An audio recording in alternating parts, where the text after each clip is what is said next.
Sauce Money, Jaz-O, and Jay-Z battled LL Cool J outside of the nightclub. You be decomposing, but you frozen because my title's golden.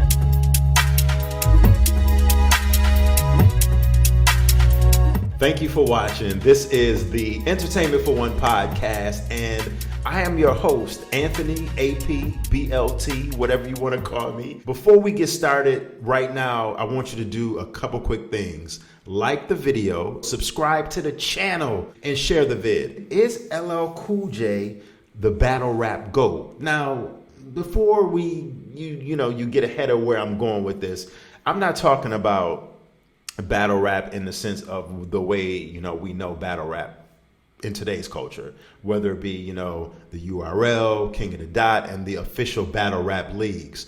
I'm talking about, and I'll definitely want your opinion on this in the comment section, is LL Cool J the battle rap GOAT of MCs and rappers that release material and that have record deals pretty much? LL Cool J has been in the game for almost 40 years now.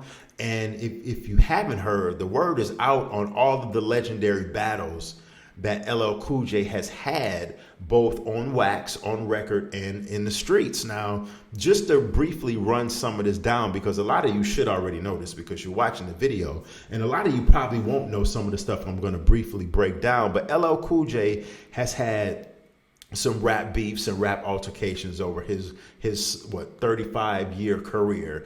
It started off in the 80s with him and Kool Moe Dee. They went after each other. To me, I always thought that LL Cool J got the upper hand in that battle with Kool Moe Dee. Now, don't get me wrong. Kool Moe Dee had, How You Like Me Now, and Kool Moe Dee had Death Blow in the early 90s, which was a response to LL's Mama Said Knock You Out. But it was aight.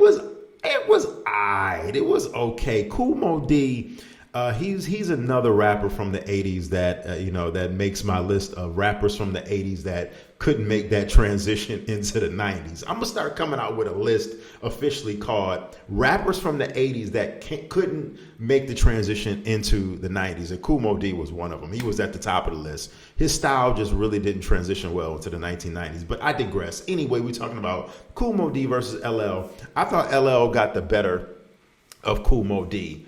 I think, to the break of dawn, LL was in, Kool Moe Dee had some verses for Kool Moe Dee, and other songs that LL has. So, that really wasn't an official battle, even though Kool Moe Dee did, like I said, have How You Like Me Now and a couple other tracks aimed at LL. But then, so that battle it wasn't really all of that, it was just more like less of a back and forth.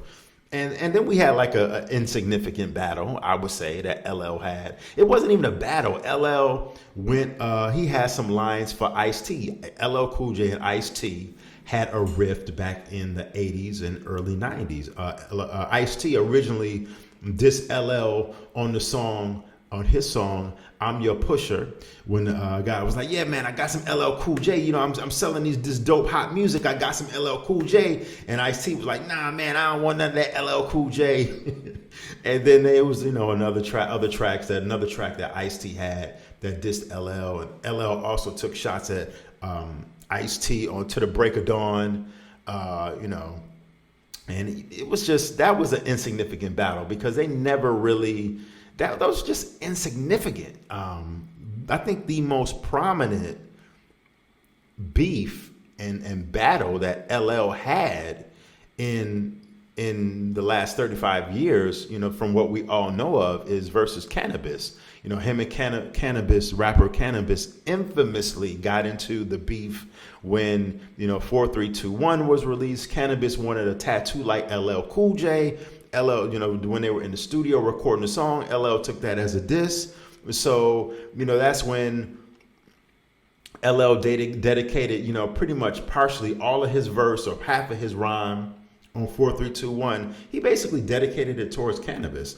And, Cannabis came back with his rebuttal song, Full Diss Song. And that was featuring Mike Tyson, second round knockout. Now, to me, Cannabis was the most formidable person in the industry, shall I say, that battle LL Cool J on record to make LL really truthfully respond and come out with a full diss song dedicated towards them. Second Round Knockout was definitely one of the top hip hop diss records of all time. Cannabis laid into LL Cool J very hard. I mean, it was definitely up there. Was it up there with Ether and other songs like that? That's debatable, but I think it was definitely up there. Not the Ripper Strikes Back. Ripper Strikes Back was LL Cool J's rebuttal to Cannabis's Second Round Knockout.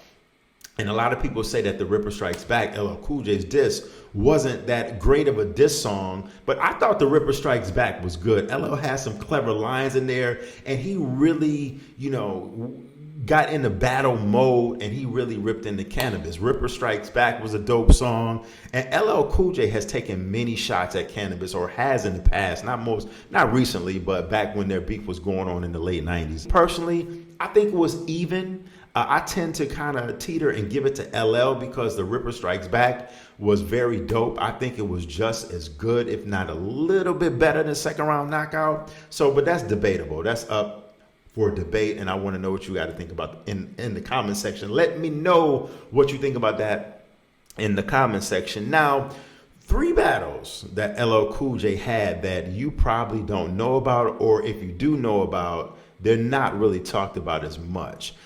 People always wonder where the rift why has there always been tension? That's the perfect word, tension between LL Cool J and Jay-Z. Where did this tension come from?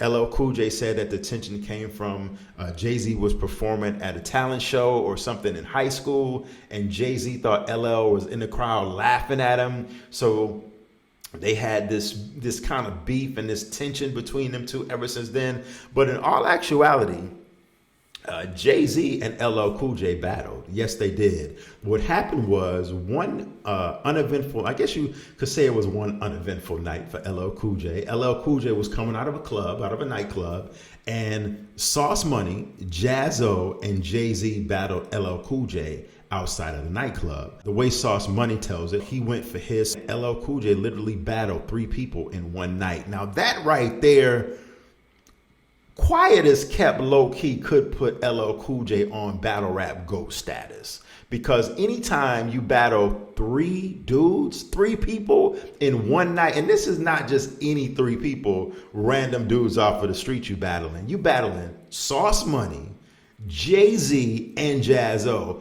All 3 of these guys get busy. I mean, Jaz-O back in the day was literally top of the line when it came to MCing and lyricism and battle rapping. Jay-Z learned, I don't want to say everything, but Jay-Z learned probably like 80%, 90% of his musicianship and how can I say, Jaz-O was he looked up to Jaz-O. So Jay-Z got everything he learned, pretty much, not everything, but a good majority of everything he learned from Jaz-O. So back to what I'm saying, LL Cool J battled Sauce Money. Then he battled Jay-Z, and I heard from Dame Dash, somebody once asked Dame Dash in an interview, who won the battle between LL and Jay-Z? And Dame Dash clearly said, don't get it twisted. LL Cool J, he got his shit off. But at the end of the day, Jay-Z won that battle. And that's straight out of Dame Dash's mouth. And I remember LL Cool J was on Sway in the Morning on his morning show on Shade 45 about maybe 5 or 6 years ago, maybe 6 or 7 years ago. And LL Cool J did recount this as being the truth.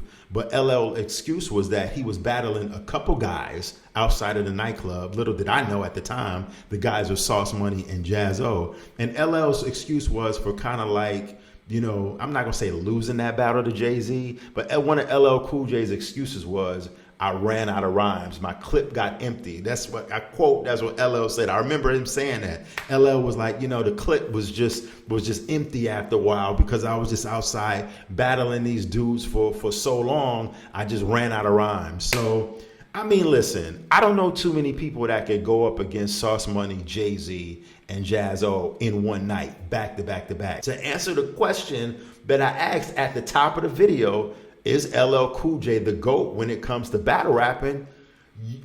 especially battle rapping as far as being in the industry, not a street battle rapper, but being in the industry, I would put LL Cool J right up there, right behind the likes of Jay-Z. Because do remember, Jay-Z and DMX. Jay-Z battled LL Cool J, Big L, DMX, GZA, AZ, Busta Rhymes. Jay-Z battled all of these guys before, like back when he was in high school, coming up in the streets, coming up in the game. So out of all the MCs and rappers that's in the hip hop industry that's signed, who would be considered a GOAT of battle rapping? You would have to definitely say Jay-Z. And then me personally, I would say DMX. And LL Cool J is definitely coming in third, like literally third or fourth, right behind those guys. So, but anyway, let me know what you got to think in the comment section. I want to know your opinion. Is LL Cool J the GOAT? I mean, the GOAT when it comes to this MC battle rap thing? Let me know. This is the E for One Entertainment for One podcast, and I will check you later. Peace.